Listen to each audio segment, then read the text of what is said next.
Hi there, Becky here from 168 Fitness. So we're in week 5 of my guilt-free Christmas plan that aims to help you burn some calories and maybe lose some weight or get fit or tone up, or a combination of all three of those things before Christmas and before the party season kicks off, so that you're making some room and you're feeling good ahead of maybe some overindulgence next month. So obviously time's ticking on now, we're nearly there. We've got a few more weeks of November, and then it's going to start being a bit busier, Christmas party season in full flow, and before you know it, we'll be looking at 2020. So don't get me wrong, there's still plenty of time to be making a start and to be feeling some benefits, and literally anything you do extra, any exercise you do that you're not currently doing now, anything you add on, or any sort of changes to your diet for the better, things like that, anything you do now will make all the difference. So even if it's just starting now and it's a few weeks before December, or it's small changes, or it's just adding in some extra walks, or whatever it is that you decide to do, whatever part of my advice you actually kind of think, yeah, I can do that, that's achievable even when I'm busy and I've got all this to be sorting out with the family and work and all of this, that and the other, whatever you take from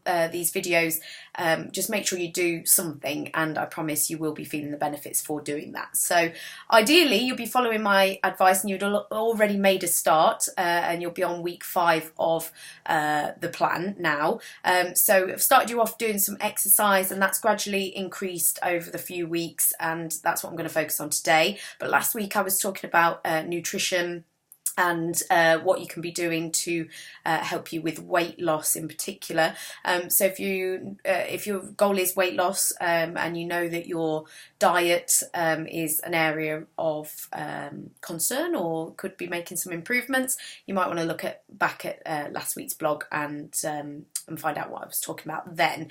But this week I want you to focus on the exercise part. So that obviously needs to be happening every week, and being consistent with that. That's one of the key things, keeping it up. You've started, so now you've just got to keep going in order to see and feel the benefits. But also the nutrition and the food side of it does have to continue as well. It can't just be one or the other.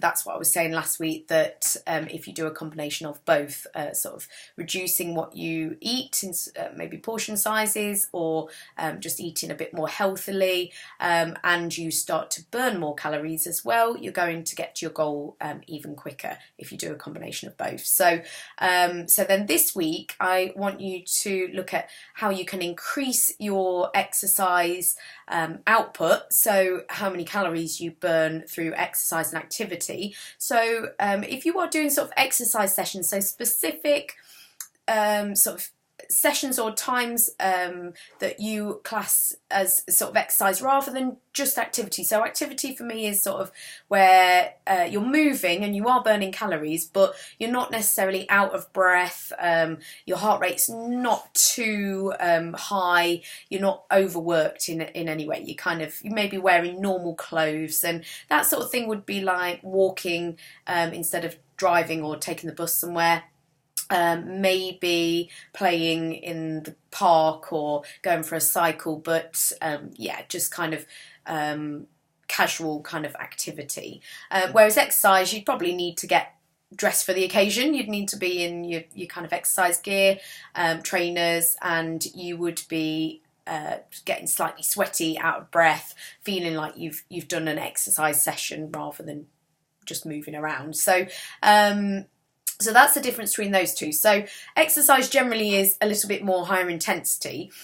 So if you've been more focused on activity, so you've just been going out for some extra walks, and that's been your cardio that I've talked about. So we've been up to a couple of hours a week of cardio. If it's been more kind of primarily walking, then this week I want you to think about how you can increase the intensity of that activity to maybe exercise level for a start, but how it can help you to burn more calories. So obviously the harder you're working, the faster your heart's beating, and the sort of harder you're working and more higher intensity exercise you are doing, the more calories you're going to burn. The more muscles you use, more energy required, the more calories you're going to burn. And then, like I said last week, the more calories you burn, then that's going to help you with your weight loss goals as well. A combination of food will help you even more.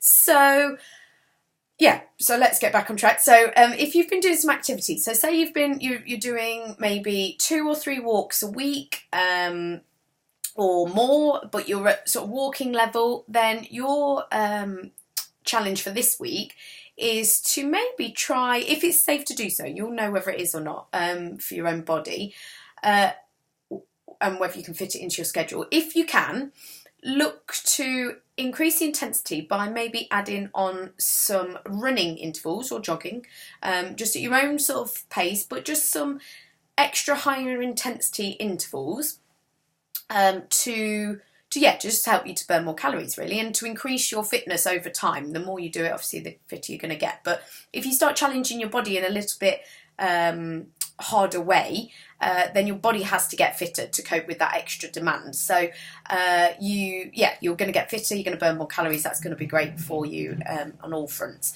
So adding some extra sort of running intervals could be one way. You could just end up walking quicker. If you usually do a gentle stroll, you could be power walking instead. That would increase the intensity, where it's not just a leisurely stroll.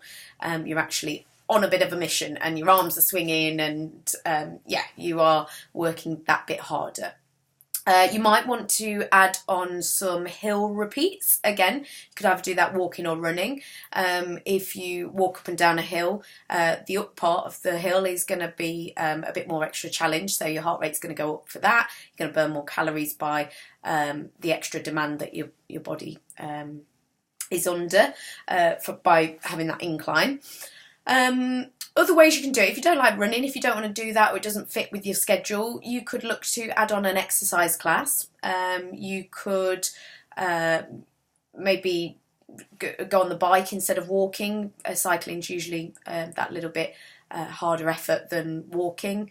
There's various things. Just adding in some extra higher intensity. That's your challenge for this week. There's lots of things you can do. Classes. If you go to the gym, if that's your kind of exercise that you're doing, you could look to increase the levels on the cardio machines, or you could look to increase the weights that you're using in the toning exercises that I suggested that you do. If you are already going to a class, you could look to put that little bit more effort in.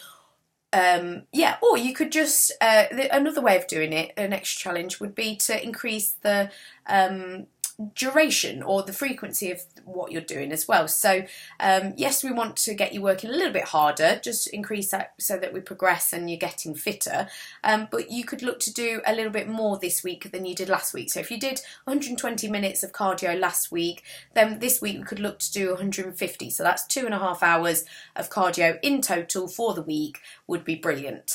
Splitting that up into 30 minutes or 45 minutes or an hour, and a combination of some shorter ones as well. But yeah, looking to increase so that you're burning more calories. We're making some more room for the overindulgence next month, and you're just feeling better for doing a little bit more and for taking positive actions towards your health, fitness and weight loss goals. So some different ways that you can do it. If I've completely confused you, please do get in touch and ask me to clarify, and I can give you some personal advice as well, because everyone's going to be different where you're at currently and what you're doing and what's safe for you to do and what level you're at and things like that. So please do get in touch if you want to get my personal advice for you. And yeah, just look to increase it this week, but you've got to keep up with what you've been doing already. You've got to be consistent with that, and you've got to be looking at the food side of it as well. I'd recommend that you be looking at calorie intake as well, and watch last week's blog if you haven't already. So hopefully that helps you. I'll be back next week with week 6. If you haven't already started, make sure that you do this week, and if you have, then just make sure you keep going, and I'll be back next week with some more top tips.